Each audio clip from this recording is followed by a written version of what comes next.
conversion killer number 4 is what I call marketing idea insufficiency.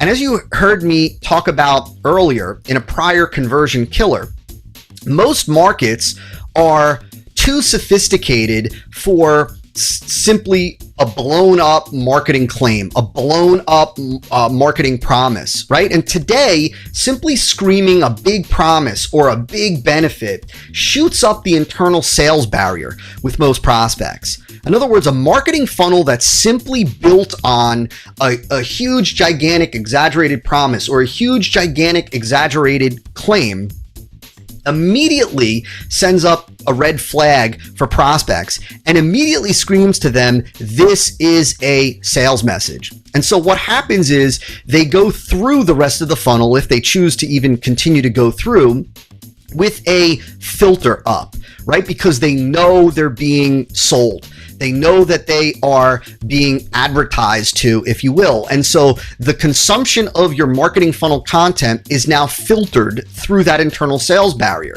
Not only does the screaming of a big promise of a huge exaggerated claim, not only does it typically fall flat because it's below most market sophistication level, but it also generates this immediate internal sales barrier, this immediate internal sales filter, which obviously we don't want.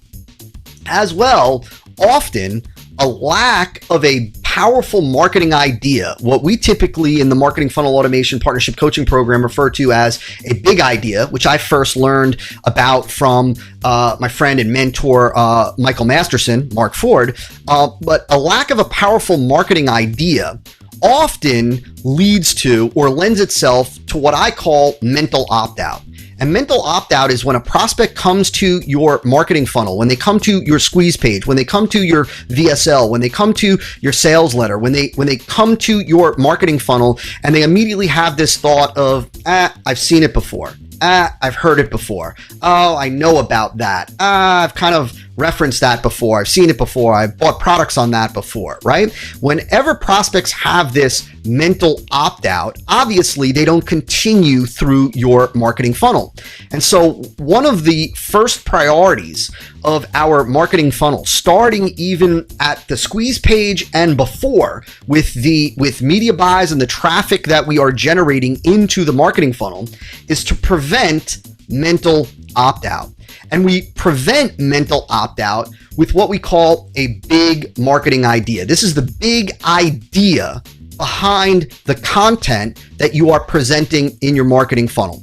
Let me deviate for 1 second and talk about content. All right, the best, most effective, highest converting marketing funnels are built primarily off the back of what I call education-based marketing content, or what we call EBM content. Education-based marketing content is not education with some marketing sprinkled in. It's marketing that has the perception of education. It's marketing that actually educates the prospect in a way that creates desire for your product or service and leads them to the logical and emotional conclusion that your product or service is the ideal, perfect solution to their problem, even before you've introduced them to your product or service. Right? This goes back to the idea of marketing versus selling. Now, let me tell you a quick kind of story, if you will. You know, the marketing funnel automation brand, I chose the name marketing funnel automation instead of sales funnel automation strategically. I chose it purposely, even though sales funnel is it's more common vernacular, if you will, than marketing funnel. And the reason why I specifically chose marketing funnel is because there's a tremendous difference between marketing and selling. The job of marketing is to make selling superfluous, right? That's a quote from Peter Drucker. The job of marketing, the purpose of marketing, the objective of marketing is to make selling really unnecessary. It doesn't mean that we don't have a sales portion, if you will, of the marketing funnel, because we do. The sales portion of the marketing funnel is where we actually segue from the education-based content into the introduction of your product or service. We present the features, the benefits, and then we go into the offer and call to action and so on. But the job of marketing is to create the desire for your product before you even introduce your product, before you give them the option to take advantage of your offer. Now, in order to do that, your marketing funnel needs to be driven by content. There needs to be content that's presented to your prospects. And the content that gets presented in a very strategic way to lead prospects to the logical and emotional conclusion that your product or service is the ideal best solution for their problem. The key is, and how this ties back to marketing idea insufficiency, is what is the idea, the big idea behind the content that you're going to share with your prospects. See, the start of your marketing funnel is where you promise to share content, relevant, compelling, benefit-driven content with your prospects. And it's through the delivery of that unique, compelling, valuable content that you create the desire for your product or service. Well, that content and the idea behind the content needs to be a big, powerful marketing idea, right? And that big, powerful marketing idea must be new.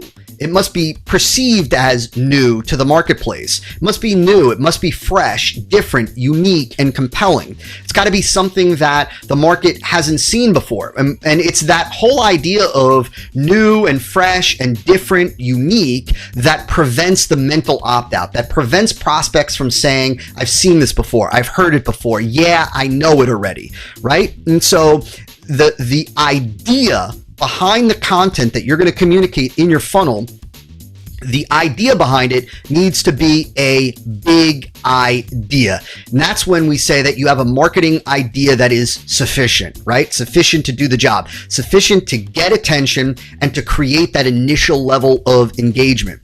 That big idea also needs to be easily and instantly grasped. It can't be something that you have to explain. It can't be something that is complex that the market doesn't understand immediately. They need to get it and get it right away. As well, you need to make sure that your idea is something that would resonate with your market. And so if you were speaking to women, for example, you don't want to use an idea that is something is football related, or you don't want to use an idea that has to do with auto mechanics or something like that. A great tip for doing this, or for constructing your big idea, is to use metaphors, to use analogies, right? Because a good metaphor, a good analogy is easily understood, it's easily grasped, and it helps to immediately convey an image to prospects about what you are trying to communicate. Again, just make sure that the metaphor or analogy is something that the market, who you're talking to, understands, that they get it, that they can see it. Like I said, you wouldn't use a football metaphor or a football analogy with a female-oriented marketplace. And so that's conversion killer number 4. Conversion killer number 4 is not having, first and foremost, not having an idea, a big idea behind your marketing funnel, and simply having a marketing funnel that's built on just big promises, hyped up claims, exaggerated claims,